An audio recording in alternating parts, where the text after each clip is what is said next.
bienvenue. Je suis heureuse de vous retrouver encore une fois de plus. Ce soir, nous allons faire exception parce que nous allons recevoir un homme de Dieu qui va pouvoir commenter l'actualité avec nous ce soir sur ce plateau. Il s'agit bien de monsieur Henri Senga. Bienvenue dans cette émission. Merci, madame. Vous êtes un homme de Dieu. Vous exercez quel ministère dans l'Église? C'est la mission J'aime Jésus. Et vous exercez quel ministère au sein de l'Église? Je suis pasteur et je suis le visionnaire de la mission J'aime Jésus et je n'ai pas honte de le témoigner. Et parce que vous devriez en principe avoir honte de le faire? Ben oui, parce que ça arrive. Hein. Il y a des gens qui se reconnaissent de Jésus seulement lorsqu'ils sont à l'église. Quand ils sont en cours de route, ils oublient qu'ils sont chrétiens, qu'ils sont disciples de Jésus-Christ. Il y en a une fois dans leur bureau, ils oublient qu'ils sont disciples de Jésus-Christ. Et ils ont honte. Hein. Et quand ils sortent, ils font toujours attention lorsqu'ils sont en public. Ils effacent tout ce qu'ils ont comme indice chrétien, tout ce qui pouvait leur identifier, plutôt les faire identifier à Christ. Ils enlèvent tout ça là.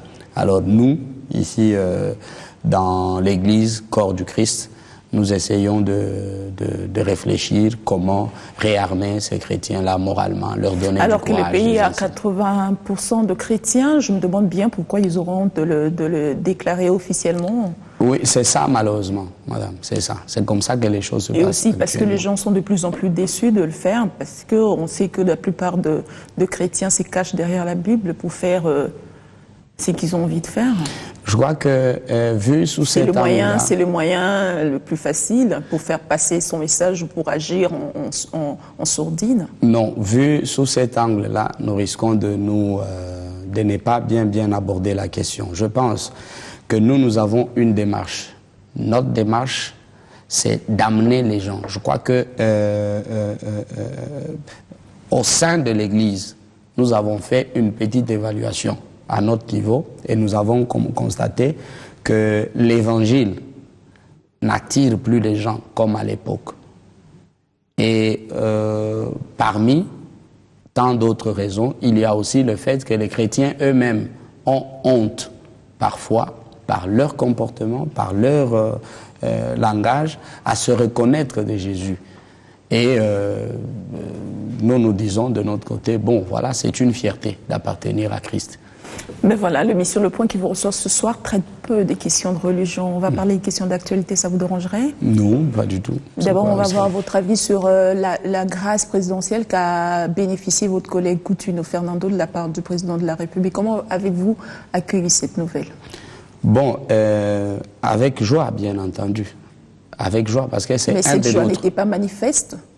La joie on s'attendait à autre chose, qui est vraiment une mobilisation, une descente dans les rues, des fanfares, etc. Mais c'est parce qu'on l'a constaté de la part de l'Église. Je vous ai dit tout à l'heure que nous avons fait un état de lieu en interne. Au niveau de l'Église, il y a des choses qui ne vont pas bien. C'est parmi elles, vous retrouvez le cas comme celui-là, comme le cas de Coutinho. C'est un homme de Dieu. Vous déplorez au fait la situation qui se passe actuellement au sein de l'Église? Oui, nous déplorons ça parce que l'Église est trop divisée et toutes ces divisions ne font qu'affaiblir l'Église parce que chacun se retrouve maintenant dans son coin en train de se battre pour des intérêts égoïstes, individuels et ça ne marche pas. Nous n'avons pas été appelés pour ça. Nous, c'est l'amour, c'est la communion fraternelle, c'est l'accord en tout point de vue. Bon, lorsque le chef de l'État gracie un de nôtres, ça ne pouvait que faire la joie de l'Église, quel que soit ce qu'il avait fait. Parce que l'Église n'est pas une juridiction pour pouvoir se prononcer si la détention était comment, le procès était comment. Mais nous, notre affaire... C'est-à-dire, c'était un autre collègue pasteur à lui qui a déposé la plainte contre lui. Il n'y a pas de problème. Et des cas comme ça, nous le voyons, nous l'avons constaté également avec Denis Lessi, qui a été accusé par le pasteur... Comment vous l'appelez déjà? Jean-Baptiste Ntawa. Donc, qu'est-ce qui se passe finalement dans l'Église? C'est ça que je vous dis. Si l'Église était organisée, on en arriverait pas là.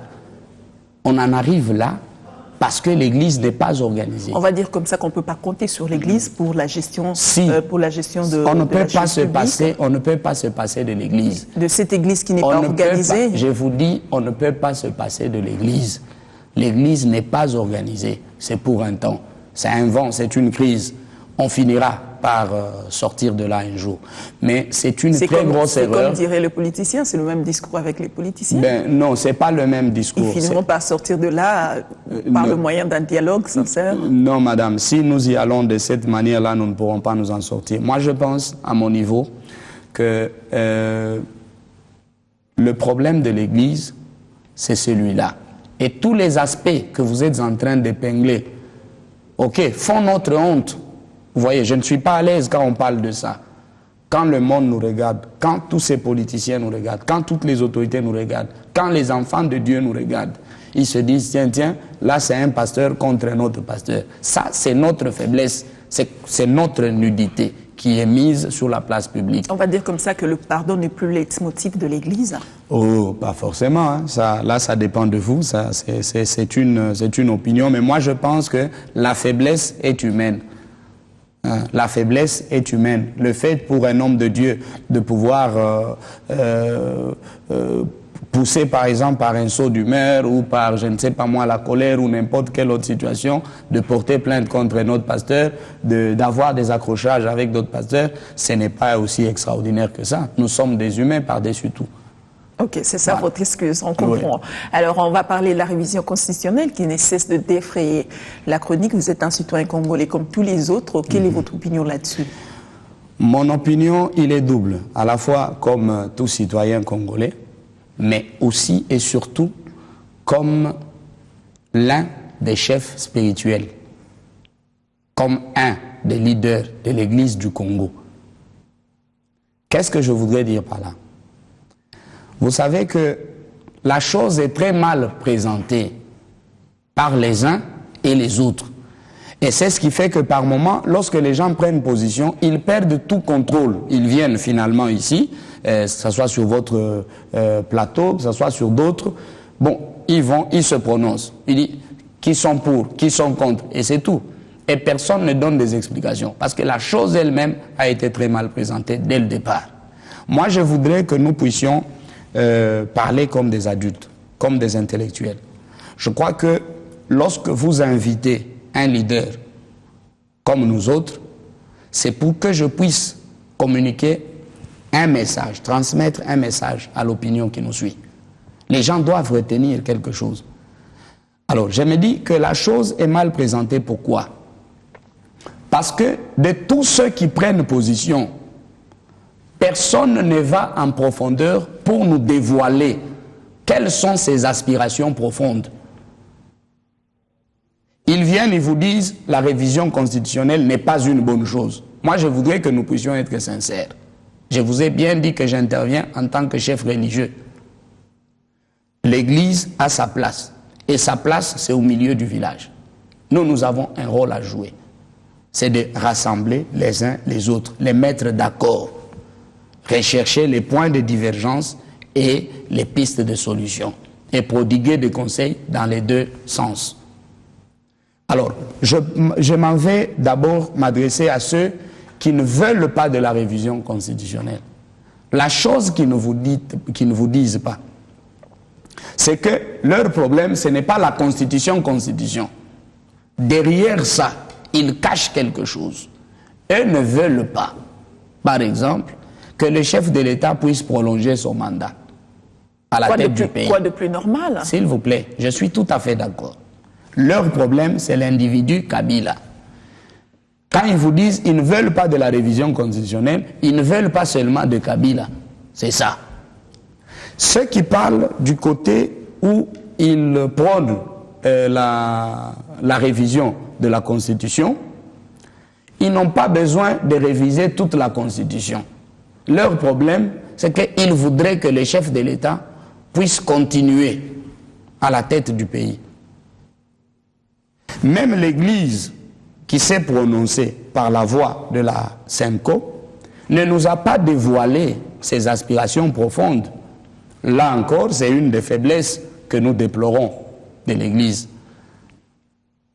ils agissent, ils parlent au nom de l'Église. Mais ils se sont concertés avec qui? Ils parlent au nom de l'Église catholique. Madame, je sais de quoi je parle. Il y a eu massacre ici, ok? Le 16 février, je crois, d'une certaine année, ici à Kinshasa. 92. C'était la marche des catholiques. Mais on n'a jamais dit que c'est la marche des catholiques. Maintenant, on dit la marche des chrétiens. On a tué les chrétiens. Donc, nous devons savoir être... Il y a de la malice dans tout ça. C'est pour ça que je vous ai dit, mettons le dossier sur la sellette. Examinons-le. Alors, on va ouvrir une parenthèse qu'on fermera rapidement. Ouais. Essayer de nous éclaircir notre lanterne. Ouais. Qu'est-ce qui se passe dans le christianisme ou dans la chrétienté? Il y a les chrétiens qui sont divisés, ceux de l'église catholique, kimbanguiste, église de réveil et protestants, etc. Alors vous, précisément, vous faites partie de quelle structure? Vous êtes de l'église catholique, non, kimbanguiste, je ne suis pas. Vous avez bien, madame. Armée du salut, église de réveil. Madame, vous faites partie de quelle catégorie de madame, l'église? chaque confession a une dénomination. Et vous les citez. Les catholiques, vous les appelez catholiques. Les salutistes, vous les appelez salutistes. Et vous faites partie Moi, je suis de la mission J'aime Jésus. C'est les églises du réveil. Non, si vous dites les églises du réveil, ça va prêter à confusion avec une plateforme qui s'appelle l'église de réveil, qui n'est pas forcément dont vous ne faites pas partie. Non, je ne suis pas de l'église de réveil, justement, parce que l'église de réveil a ses structures, a ses représentants, a des gens qui doivent parler pour le compte de l'église de réveil. Moi, dans la mission... Comment vous différenciez-vous par rapport à ceux de l'église de réveil? C'est à partir de nos objectifs et de notre dénomination. Ok. Voilà. C'est-à-dire, l'église de réveil, c'est le nom d'une plateforme ici. Une des plateformes chrétiennes. Qui est dirigée par... Bon, là, par l'évêque... je ne voudrais pas aller à citer les gens parce qu'après, ils vont vous dire, non, non, vous avez cité tel avec le mandat de... Alors, on va dire ceci, il y a un regroupement des églises de réveil qui s'insurge contre la démarche de la SYNCO qui a carrément désavoué la SYNCO. Qu'en pensez-vous? Moi, je suis parmi ceux qui ont reproché à la SYNCO leur façon de faire. Parce que je me dis, si c'est l'Église, nous l'Église, nous devions donner le ton en tant que le modèle. Vous savez, le chef de l'État, tous les politiciens, toutes les autorités, s'ils ne prient pas dans mon Église, ils prient peut-être chez les catholiques, ils prient peut-être chez les kimbanguistes, ils prient, nous sommes avec eux. Donc, si ces gens-là ne parvenaient pas à s'entendre aujourd'hui, ça fait notre honte. Ça veut dire que nous avons échoué. Alors, parce que c'est nous qui devions mettre tous ces gens-là ensemble. On peut avoir une idée de ce que vous reprochez aux évêques catholiques? Oui, je vous ai dit ceci. Donc, c'est soit oui à la révision de la Constitution, c'est soit non à la révision de la Constitution. Est-ce qu'en dehors de ces deux prétextes, il y a une alternative? Il y a une alternative. Lorsque l'Église catholique se prononce de cette manière-là, elle prend position. L'église ne sera plus au milieu du village, l'église devient au coin du village. Mais est-ce que ce n'est pas le rôle d'un prophète de tirer la sonnette d'alarme quand il sent un mal à venir? Si vous tirez mal, vous allez couper la corde et l'alarme ne va pas se déclencher. Et vous pensez que les évêques catholiques tirent mal? Ils tirent mal leur sonnette d'alarme. On va dire comme ça, qu'en vous entendant parler, on va dire comme ça que vous vous alignez du côté de révisionnistes? Non, madame, je vous ai dit ceci. Parlons de la révision constitutionnelle. Est-ce que vous pouvez me laisser un moment le temps de m'expliquer? Allez-y. Je vous ai dit que les gens qui veulent de la révision constitutionnelle, ils ne veulent pas de toute la révision constitutionnelle. Leur problème, c'est comment avoir encore le chef de l'État à la tête du pays. Ceux qui disent non, nous ne voulons pas de la révision constitutionnelle, ils ne veulent pas de la révision constitutionnelle parce qu'ils ne voudraient pas voir, par exemple, le chef de l'État continuer. Maintenant, moi, je me dis, abordons la question, c'est-à-dire la Constitution. Revenons-en à la Constitution elle-même. Au jour d'aujourd'hui, madame, la forme de l'État que nous présentons à la face du monde, elle est constitutionnelle? Elle n'est pas constitutionnelle. Donc je me dis, je n'ai vu personne. Je n'ai vu personne. Je commence par nos aînés qui sont au Sénat.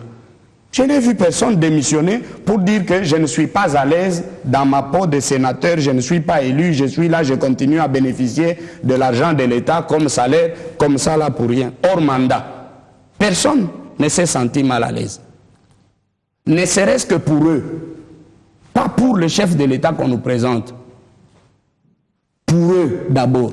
Vous ne trouvez pas que nous devons réviser la Constitution pour pouvoir formaliser les choses, adapter la Constitution au contexte actuel? Ben alors pourquoi vous n'avouez pas tout de suite que vous faites partie de ceux-là qui sont mis pour la révision de la Constitution? S'il vous plaît, madame, si je réponds de cette façon-là, ok, vous allez me catégoriser par rapport à un autre groupe. C'est ça votre crainte? Moi, ce n'est pas ma crainte. Et pourtant, j'ai une démarche. Madame, j'ai une démarche. Je voudrais être du côté de l'Église, au milieu du village. Mais cette Église qui fait partie de la société civile, quand les porte-paroles de la majorité présidentielle disent que la Constitution de 2006 est dépassée, l'Église catholique ou l'Église de manière générale, de surcroît membre de la société civile, se prononce. Vous voyez l'Église sous forme de société civile qui se prononce, qui donne de la voix par rapport à la déclaration du porte-parole de la majorité présidentielle ou de tout le classique du pouvoir. Moi, je ne vais pas me fatiguer jusqu'à ce que vous allez me donner l'occasion de sortir tout ce que j'ai au fond de moi. Je vous en prie. Je vous dis ceci. La chose est mal présentée. Nous sommes dans un pays, actuellement, je vous ai dit, la forme de l'État que nous avons actuellement, elle est prévue par quelle disposition de la Constitution? Vous la retrouvez où? Nous sommes déjà hors Constitution. Doit-on continuer à être hors Constitution ou devons-nous réfléchir maintenant, que faut-il faire pour nous conformer à la Constitution? Nous nous sommes égarés. Bon, maintenant, comment faire pour revenir à la Constitution?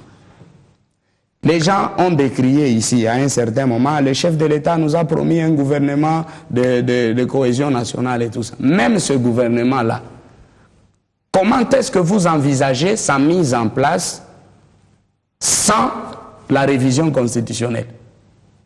Parce que ce n'était pas prévu. Dans la Constitution de 2006, on n'avait pas prévu qu'en 2014 ou en 2015, il y aurait un gouvernement de transition de ce type-là. C'est pour ça que j'ai dit aux enfants de Dieu et aux hommes de Dieu et aux politiciens qui nous suivent. Pas du tout. Pardon? Ce ne sera pas un gouvernement de transition. C'est une transition. La transition pour vous, c'est quoi? C'est ça que j'ai dit. Vous voyez pourquoi j'évite certains termes. C'est-à-dire la transition au Congo commence à faire peur. Non. La transition, ça veut dire quelque chose de provisoire, quelque chose d'en attendant. Quelque chose d'en attendant. Okay. Et quelle que soit la forme ou le nom que vous allez donner à ce gouvernement, il ne sera qu'un gouvernement de transition en attendant que le processus et le calendrier électoral puissent revenir sur les rails. Et c'est comme ça. Mais ce gouvernement-là, il reposera sur quoi? Du point de vue législatif. Vous le mettrez sur quoi? Sur quelle base juridique? Je me dis, on présente mal la chose, on vous dit. C'est ainsi que moi, par exemple, je pouvais prodiguer des conseils en tant que chef spirituel aux gens qui sont à la majorité et aux gens qui sont dans l'opposition. Et même les gens qui sont dans l'église avec moi. C'est ça ma démarche. Je voudrais que l'église puisse contribuer efficacement. C'est une honte, madame. C'est une honte pour l'église du Congo. Vous savez, le Congo est christianisé à plus de 70%. C'est-à-dire, d'après vous, l'Église catholique aurait péché parce qu'elle a dit non à la révision de la Constitution. Elle a dit non, mais elle vous a proposé quoi à la place? Il ne suffit pas de passer à la télé et dire « j'ai dit non ». Est-ce que vous pouvez répondre à la question? Ouais. Est-ce, d'après vous, l'Église catholique aurait-elle péché pour avoir dit non à la révision de la Constitution? Oui, parce que l'Église catholique n'a pas été sincère. Et ce n'est pas la première fois que l'Église catholique nous fait ça. Ce n'est pas la première fois. Et après, on va nous remettre ça sur nous, sur le compte de l'Église. On dira non, c'est l'Église du Congo. C'est pour ça que je voudrais que si l'Église catholique voudrait bien se prononcer, que les évêques catholiques puissent être modestes, qu'ils reconnaissent qu'ils sont des bergers, des chefs spirituels au même titre que nous autres. Lorsqu'ils veulent parler du point de vue de l'Église... Mais d'aucuns diraient que la religion s'est toujours mêlée dans la politique depuis la nuit des temps. Madame, qui a créé le pouvoir public et la politique? C'est Dieu. C'est un faux débat. Je vous dis, on a tellement fait beaucoup d'amalgames ici chez nous que les gens ont tendance. Aujourd'hui, vous faites peur aux enfants de Dieu. Vous faites peur aux citoyens congolais en leur brandissant la révision constitutionnelle comme l'hécatombe, comme... Non, c'est une question seulement. Et j'ai dit le rôle de l'Église, madame, j'en reviens toujours à cela. Je vous dis, notre rôle, c'est d'appeler les uns les autres, les mettre ensemble. Nous pouvons nous impliquer en politique, mais comment? Pas à la manière de l'Église catholique, de faire une déclaration incendiaire qui va dans le sens d'attiser le feu. Non. Nous sommes des sapeurs-pompiers. Notre rôle n'est pas de dire on n'est pas d'accord, on est d'accord. Non, ça c'est pas notre rôle. Nous sommes des conseillers. Dans notre rôle de conseiller, nous devons rapprocher les points de vue des uns et des autres. Nous devons chercher à savoir qu'est-ce qui ne vous met pas d'accord. Ce qui ne vous met pas d'accord, c'est quoi? Aujourd'hui, vous avez un Sénat qui est hors mandat, mais qui continue à fonctionner, qui bénéficie des frais de fonctionnement, mais en vertu de quoi? Il n'y a pas que les sénateurs. Mais c'est ça que j'ai dit, les gouverneurs, tous les gouverneurs qui sont là, tous les gouvernements provinciaux, tous ces gens qui posent des actes au nom d'eux, ils sont déjà hors constitution. Tant que nous allons continuer à les laisser comme ça, nous serons toujours dans l'irrégularité. Donc, la meilleure manière plutôt d'aborder la question serait par exemple de se dire, bon, aujourd'hui, parce que madame, ne vous en faites pas, même si le chef de l'État disait aujourd'hui, bon, je démissionne, je ne veux plus de tout ça là, je vais m'occuper de mes champs et de mes enfants. Ok, qui va succéder à Kabila? Personne, parce que logiquement, celui qui devait succéder à Kabila, c'est le président du Sénat en temps de crise. Mais le président du Sénat lui-même est dans l'illégalité. C'est-à-dire les Congolais, les hommes politiques congolais attendent le jour où le chef de l'État dira je n'ai plus besoin de ça. Parce que pour ça, Kabila c'est un individu. La maladie peut le tuer. Un accident peut le tuer. Je ne le souhaite pas. Je réfléchis tout simplement à haute voix. Il peut partir aujourd'hui dans quelques conditions que ce soit. Bon, il se retire des affaires. Qui va succéder à Kabila? Ça sera un chaos. Parce que c'est en ce moment-là que les hommes politiques vont se lever, ils vont se souvenir que même l'honorable Kengo n'était pas en règle avec la Constitution. Donc il faut déjà penser à toutes ces choses-là. Vous n'avez pas cité les noms de personnes, mais vous citez quand même les noms de Kengo. Mais si, je les cite. Alors on va parler de la jeunesse de la majorité présidentielle, la jeunesse catholique proche de la majorité présidentielle qui officiellement s'est désolidarisée de son épiscopat.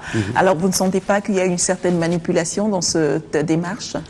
Dans toutes les deux démarches, il y a de la manipulation. Et dans la déclaration de la SEMCO, et dans la démarche de ces jeunes-là. J'ai dit, cessons de jouer à ce jeu-là. C'est ce qui tue le Congo, madame. Cessons de jouer à ce jeu-là. Nous sommes en train d'attiser le feu. Ok, madame, tous ces gens-là qui poussent les jeunes à commettre des actes de ceci, de cela, même ceux qui se disent proches du chef de l'État, nous les voyons fuir, hein, pour un seul coup de feu. Ils disparaissent, ils abandonnent la ville, ils sont déjà dans les tout premiers avions. Ils sont partis. N'exposons pas le peuple congolais. Nous venons de très loin. Cette paix que nous avons ici, nous l'avons chèrement acquise. Chacun de nous y a mis du sien pour qu'on en arrive là. L'Église prie pour le Congo jusqu'à ce jour. Ok, peut-être qu'il y a de ces pasteurs-là qui passent à la télé, ils vous disent ils prient pour le pays, ils ont besoin d'être soutenus par tout ça. Mais il y en a plusieurs autres qui souffrent, qui jeûnent, qui se font mouiller par la pluie, jour et nuit. Ils sont dans des montagnes, ils prient pour le pays, pour la paix. Donc, nous avons cette paix ici, cherchons comment est-ce que nous pouvons la consolider. Parce qu'elle est fragile. Hein? Oui, les réactions sporadiques du genre quelqu'un qui va avec un mémo, il lit à tout ça, c'est ce qui attise le feu et c'est ce qui abrutit le peuple. On n'arrive pas à aborder la question dans sa profondeur. Il n'y a aucun débat responsable autour de la chose.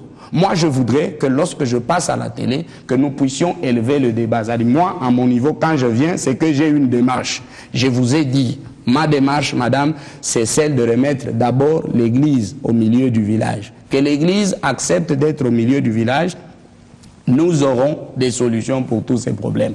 Il n'y a rien de grave ici. Les gens qui s'entretuent là, concrètement, l'église au milieu du village, vous la voyez comment? N'est pas s'impliquer dans la chose politique, n'est pas prendre position, n'est pas se prononcer, ne pas prendre une position tendancieuse, dans un sens comme dans un autre. Dans ce cas précis, oui. Quelle devait être la position de l'église? C'était d'appeler les gens qui sont pour la révision constitutionnelle, leur poser la question. Par révision constitutionnelle. Mais de quelle église parlez-vous? De quelle église parlez-vous? Le corps du Christ, madame. Mais alors que l'État est laïque? Oui, l'État est laïque. Pourquoi est-ce que l'État est laïque? Pour vous, un État laïque, c'est quel État? Je voudrais que nous puissions nous mettre d'accord dès le départ. Un État laïque ne veut pas dire que c'est un État sans église. Ne veut pas dire que c'est un État sans le chef spirituel. Personne ne le dit. Madame, l'église a toujours sa place, même aux États-Unis, même en France. Mais quelle église? À travers le monde. Quelle église? Parce que le chrétien a tendance à s'encaparer de cette histoire. Le mot église, ici au Congo, on pense tout de suite aux chrétiens. C'est ça, alors qu'il y a plusieurs confessions religieuses qui, jusqu'à ce jour, ne se sont pas encore prononcées et n'y font même pas, ne prêtent même pas attention à cela. Merci beaucoup, madame. Moi, j'aime beaucoup le français, vous savez. Vous avez utilisé deux termes différents. Leurs contenus aussi sont tout à fait différents. L'église n'est pas synonyme à la religion. L'église, c'est une marque déposée de Jésus. Même les prophètes de l'ancien temps n'avaient jamais cité le mot église. Le premier à citer l'église, c'est Jésus qui disait à Pierre, « Sur toi, Pierre, je bâtirai mon église. » Ok. Il y a de ces confessions. Toute confession religieuse qui n'est pas chrétienne ne fait pas partie de l'église. Vous voyez? Mais quand on parle, on fait l'amalgame entre l'église et la religion. Non. Les confessions religieuses existent. Mais l'église, il n'y en a qu'une seule, c'est l'église de Jésus-Christ. Et voilà, cette église ne devait pas s'encaparer du monopole. Non, il y a d'autres confessions religieuses qui doivent aussi se prononcer, mais qui ne le font pas. Qui ne sont pas des églises. Mais qui sont des confessions religieuses? Ce sont des confessions religieuses. Mais elles ne sont pas membres de l'église, corps du Christ, tel que nous nous disons. Ce sont des confessions religieuses qui sont membres de la société civile autant que l'église. Non, madame, je vais vous dire une chose. Même celle que vous appelez la société civile, c'est encore un regroupement qui n'a rien à voir avec la véritable société civile au sens où moi je l'entends. Ça, c'est un regroupement des ONG, des églises, des associations sans quoi bon, qui s'appelle société civile. Ça n'a rien à voir avec la réalité. Alors, d'aucuns diraient, qui répondez-vous à ceux qui vous suivent, qui diraient que vous êtes soit confucionniste, soit opportuniste? Je ne suis pas opportuniste. Je voudrais seulement saisir la balle au bon. La véritable sonnette d'alarme, c'est celle que je suis en train de tirer maintenant. J'ai dit et à l'église, et aux opposants, et aux gens du pouvoir. J'ai dit, faites très attention. Cette paix que nous l'avons chèrement acquise. Chacun de nous a payé de son prix. Il y a des gens qui ont perdu leurs enfants. Dans les échanges de tirs qu'il y a eu, il y a des gens qui sont morts dans des accidents, dans des avions, lorsqu'on partait chercher à mettre les groupes armés au dialogue intercongolais et tout ça. Alors vous voudrez que nous puissions cracher sur tout ça? Et pour ceux qui pensent que vous êtes confucionniste, que répondez-vous à cela? Madame, je suis en train de vous dire ceci. Ma position, elle est claire. C'est laquelle? Si vous voulez que nous puissions trouver une solution par rapport à cette situation, ok, revenons sur terre, posons tous nos pieds sur terre.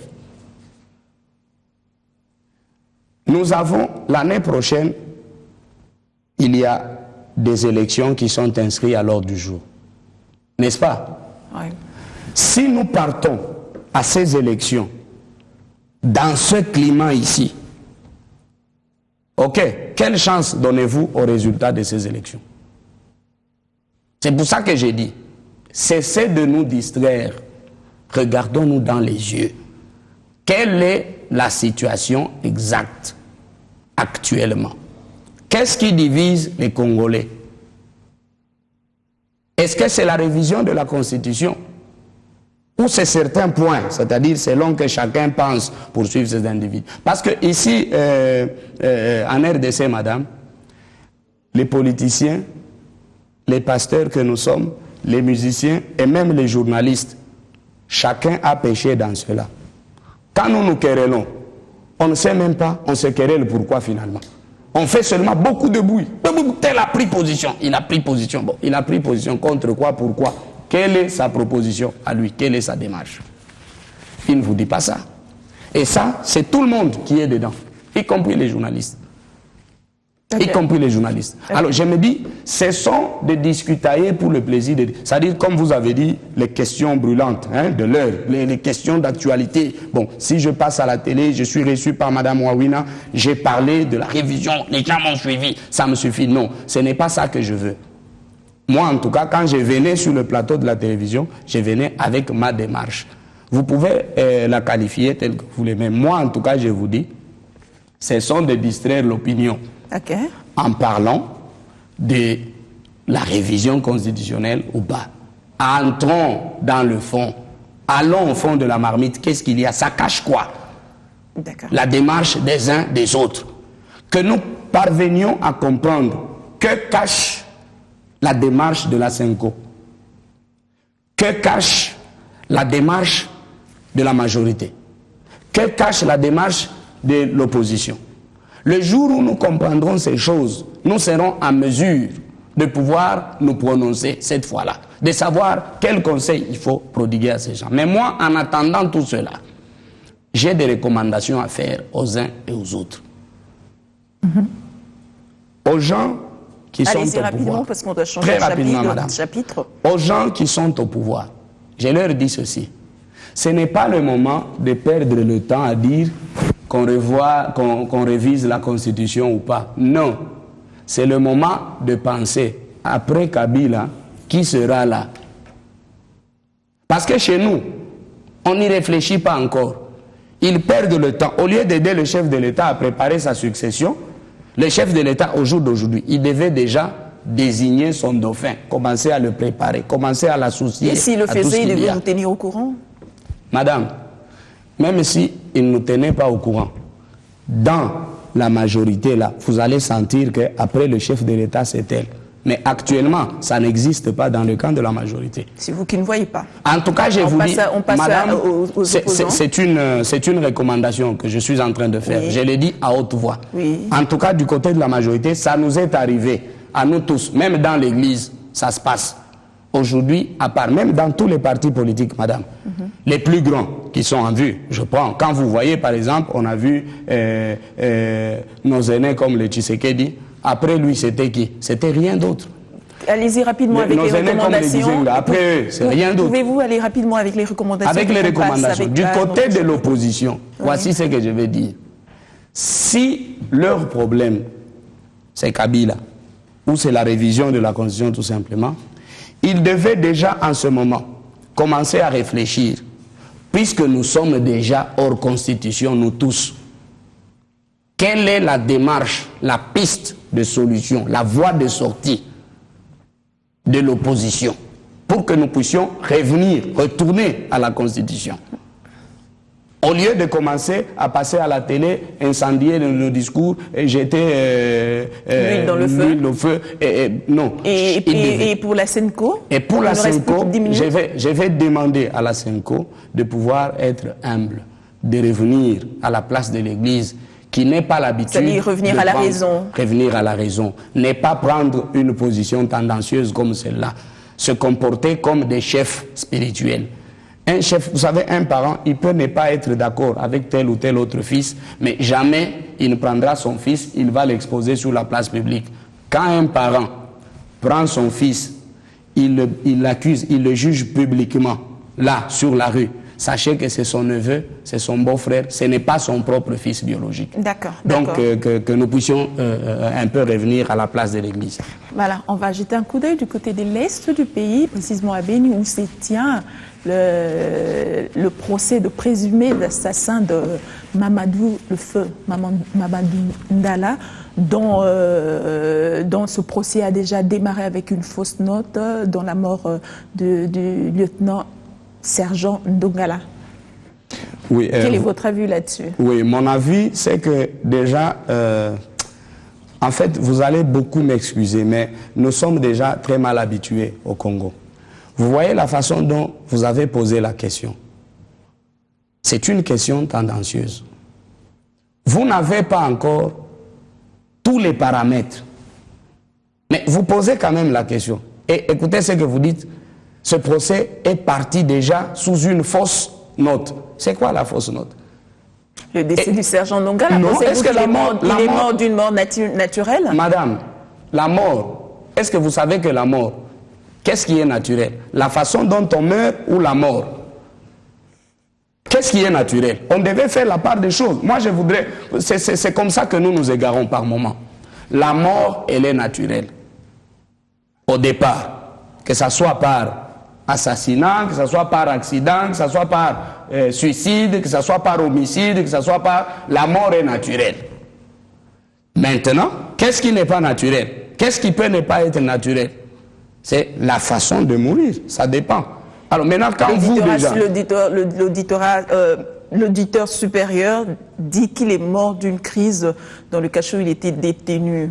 Alors cette thèse est valable? Madame, elle sera valable sur base de quoi? Parce que toi et moi, nous sommes ici à Kinshasa. Sur base d'une autopsie, par exemple. Ben voilà, mais attendons l'autopsie. Alors, au lieu de dire... Alors que s'il vous plaît, madame.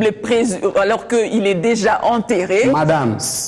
Comment voulez-vous le déterrer? Quelle démarche proposez-vous? Moi, je propose ceci. Allez-y. Si vous pensez que cette mort-là n'est pas naturelle, qu'est-ce qu'il faut faire?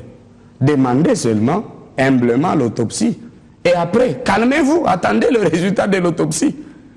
On n'a même pas encore demandé l'autopsie. On n'a même pas encore fait l'autopsie. Déjà, même vous, journalistes... Pensez-vous qu'on n'a pas demandé l'autopsie? Ah, vous voulez que je commence à penser? Je risque d'inventer des choses. C'est pour ça que je dis, au Congo... Croyez-vous qu'on n'a pas demandé cette autopsie? Que l'autopsie n'a pas été demandée? Notre problème ici au Congo, c'est celui-là. Aujourd'hui, chacun peut critiquer l'auditeur supérieur. Chacun peut critiquer l'avocat. Chacun peut critiquer tout ce que vous voulez là. Mais qui maîtrise les mêmes paramètres que ces gens-là pour pouvoir mieux se prononcer? Vous voyez, il ne faudrait pas que quelqu'un quitte sa chambre parce qu'il a peur. Surtout que ces derniers temps, il fait chaud dans nos maisons là-bas et tout ça. Bon, vous voyez, il fait chaud, tu as fait des cauchemars, le lendemain, tu es à la télé, tu donnes un point de vue. Juste pour distraire les gens. Ça peut être votre cas aussi, hein? Vous voyez? Ça peut être votre cas. Non, ce n'est pas. C'est pour ça que moi, j'évite de me prononcer sur n'importe quoi. Là où je sais que je n'ai pas suffisamment d'éléments. J'ai dit aujourd'hui, ce procès-là, au stade actuel, on ne pouvait pas le commenter. Parce que nous risquons, dans notre démarche, de pouvoir biaiser ce qui se passe de l'autre côté. Attendons les conclusions. Quand ils nous diront, voici nous qui avons traité, nous qui avons été chargés de traiter ce dossier, nous sommes parvenus à cette conclusion. En ce moment-là, les uns et les autres pouvaient maintenant commencer à commenter sur la question. Mais si c'est seulement comme ça, là, tel que nous sommes sur notre plateau, nous commençons à condamner les attitudes des uns des autres, madame, nous allons pécher aussi, de la même manière que... D'accord, on quitte l'est du pays, on va au sud du pays pour parler de Bakata Katanga, dont l'offensive de FARDC a su déloger ce chef rebelle. Pensez-vous qu'il pourra pouvoir mettre la main sur lui? Sur qui, madame? Le chef rebelle, Bakata Katanga. Encore une fois, c'est très compliqué. Moi, je suis chef religieux. Je vous dis que... Vous avez accepté en début d'émission de... S'il vous plaît, je suis d'accord. J'ai dit ceci. La guerre n'est pas une bonne chose. pour nous. Parce que nous prenons la paix. Si je suis mal à l'aise, c'est parce que je me dis, on me pose la question comme à un chef militaire. Parce que vous avez accepté nous commentons l'actualité, ça fait partie de l'actualité. Maintenant, madame, dans nos commentaires autour de l'actualité, nous devons aussi savoir canaliser l'information que nous voulons communiquer à l'opinion. Vous savez. Est-ce que vous pouvez répondre à la question et éviter de donner des leçons sur ce plateau? Sur ce plateau, vous n'allez pas éviter nos leçons, parce que ce ne sont que des points de vue. Répondez à la question, on attend votre point de vue là-dessus. Pour moi, c'est me dire, par exemple, les chefs militaires ont délogé. OK. Quel est votre point de vue? Je dis, ah, bravo au FARDC, c'est une bonne chose. En dehors du fait qu'ils ont délogé, est-ce que, dans cette même logique, ils pourront mettre la main sur lui?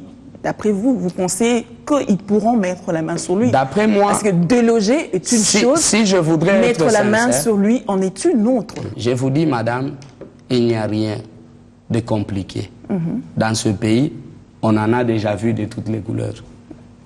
On a vu des gens qui insultaient les autres le matin et le soir, ils partaient lécher leurs pieds. Nous avons vu des gens qui se regardaient comme des ennemis, qui aujourd'hui sont des copains contents et qui partagent la vie ensemble.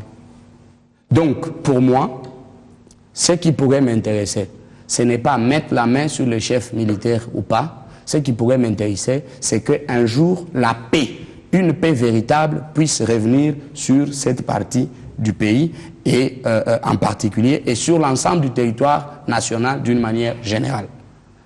Et donc, je pense qu'à mon sens, c'est ça qui serait la bonne démarche. Et même si nous devions tous réfléchir autour de la question, c'est savoir, est-ce que nous pouvons condamner un tel comportement? J'ai dit oui, nous pouvons condamner. Nous ne pouvons que condamner les gens qui pensent que pour avoir le pouvoir, il faut passer par les armes. Pour faire entendre sa voix, il faut passer par les armes. Nous condamnons cela.